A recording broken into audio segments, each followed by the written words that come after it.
The revolution lost no time in dealing with its enemies. Revenge was swift. Prominent figures from the old regime were arrested and secretly brought to trial.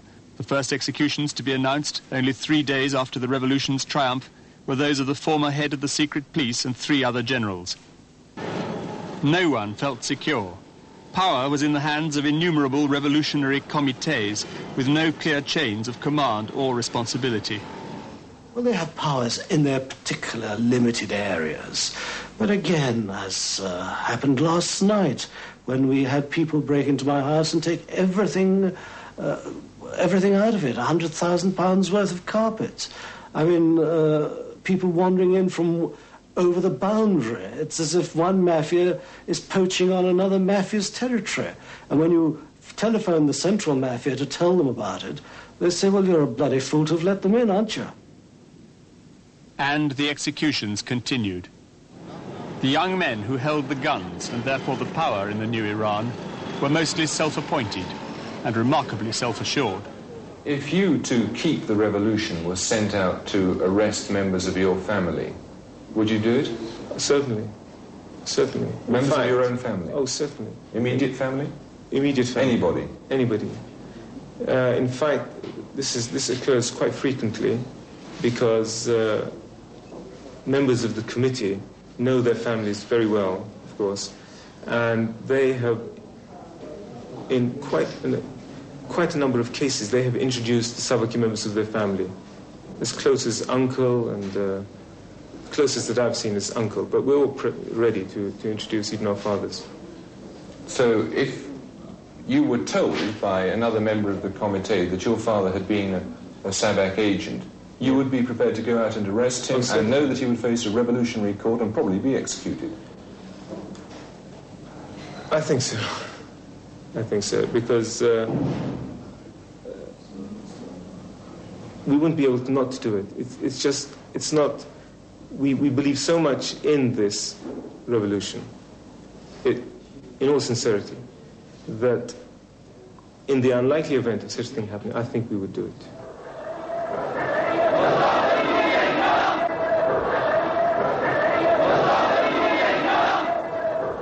The new regime's first official visitor was the PLO leader, Yasser Arafat. The Palestinian cause was popular in Iran because Israel had supported the Shah and because the Palestinians had helped train Iranian guerrilla fighters.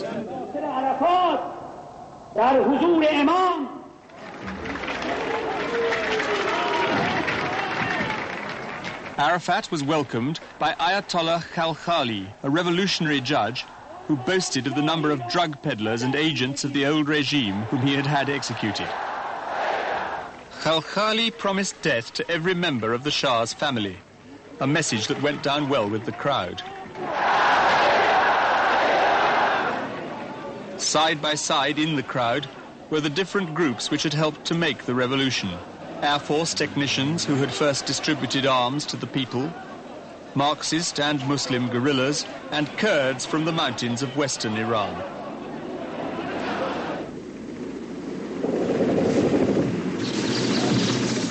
The unity of the revolutionaries was not to last. Soon, Islamic Revolutionary Guards and the armed forces were used to attack the Kurds. As a separate ethnic group with their own language, the Kurds found out that Khomeini's regime was no more disposed to grant them real autonomy than the Shah's had been. There was a revolution, and all peoples of Iran, and Kurdish people too, we participated in this revolution. It is not a revolution of one person or one group. It is a revolution of all people. So it's very logical and normal that we wait something from the revolution. And what we wait is not too much. We want democracy, democratic freedoms for all Iran, and autonomy for the Iranian Kurdistan. They are bombing now our cities and our villages. As you know, we have already many people killed, and in all hospitals, and people are coming from Saqqez to Bukan and even to Mahabad, and from villages to Ushnavia.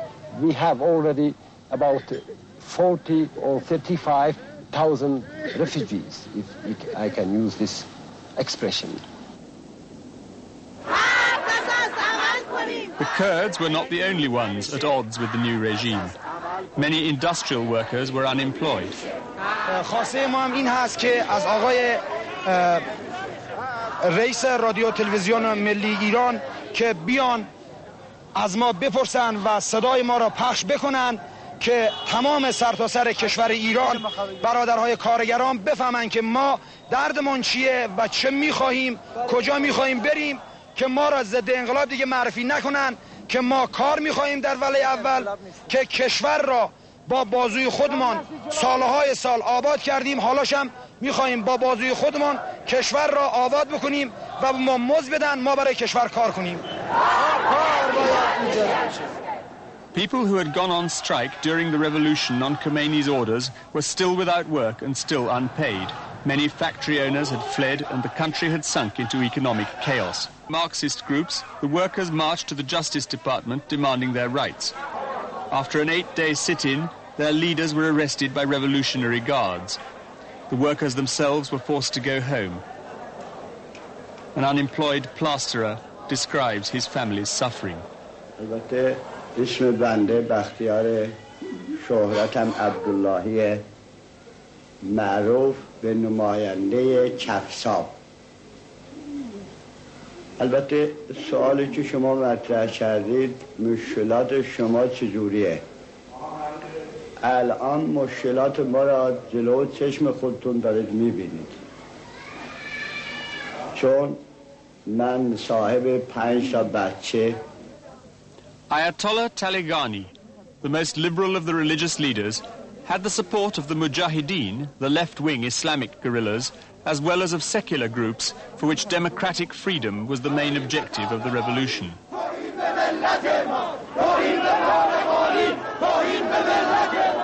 For Khomeini and his circle, the priority was not freedom but Islamic government. It rapidly became apparent that the two did not go hand in hand. This demonstration in support of Taleghani was met by a counter-demonstration of Khomeini's supporters, known as the Hizbullahis, or Party of God, who were encouraged and controlled by mullahs, religious leaders from the powerful Comité.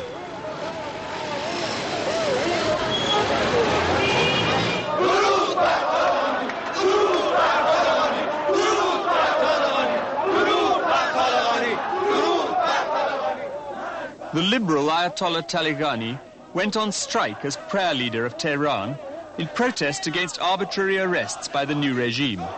His liberal supporters were quickly in the streets to demonstrate. This brought into the open the conflict between the orthodox and the liberal elements in the revolution.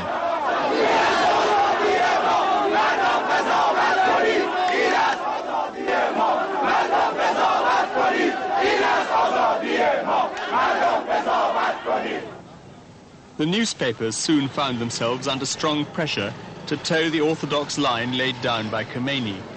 When the liberal newspaper, Ayan Dagan, printed something which annoyed him, he said he would never read it.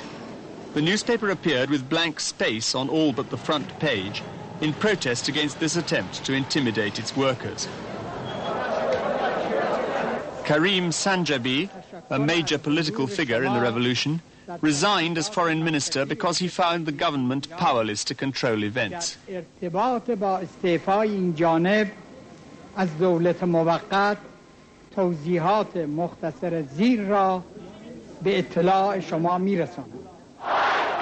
more authoritarian forces within the religious establishment were gaining the upper hand.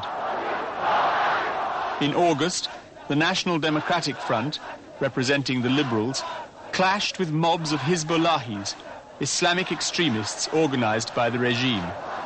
The liberals were demonstrating in support of the liberal newspaper Ayan Dagan and against the clergy's growing intolerance. They had intended to march peacefully from the university to the Prime Minister's office, but the regime organized mobs of Hizbullahis to attack the liberal demonstrators with stones and knives.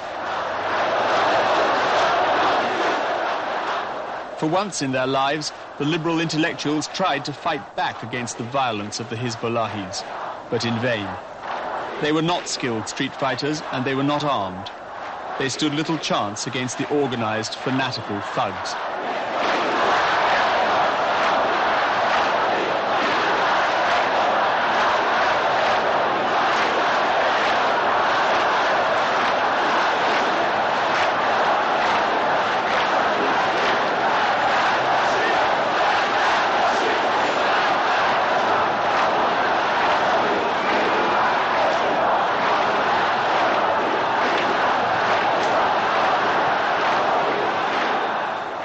The fighting went on throughout the day.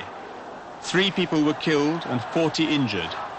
In shooting these scenes, our cameraman was knifed in the leg and had to have 27 stitches.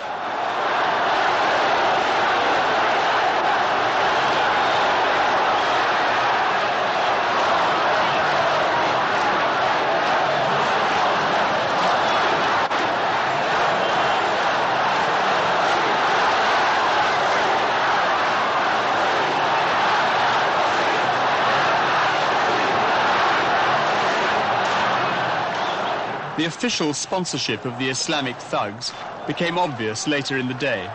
Rocks were thrown even from the roof of the Prime Minister's office on the liberal demonstrators below. The National Democratic Front was driven underground, the liberal newspapers suppressed. The revolution was splitting up into mutually hostile camps.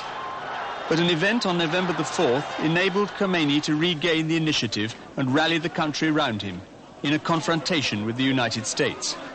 A group of students, proclaiming themselves faithful to the line of the Imam, occupied the United States Embassy and seized its staff as hostages. Khomeini endorsed the students' demand that the Shah, who was now in a New York hospital, should be sent back to Iran to face trial on charges of treason and corruption.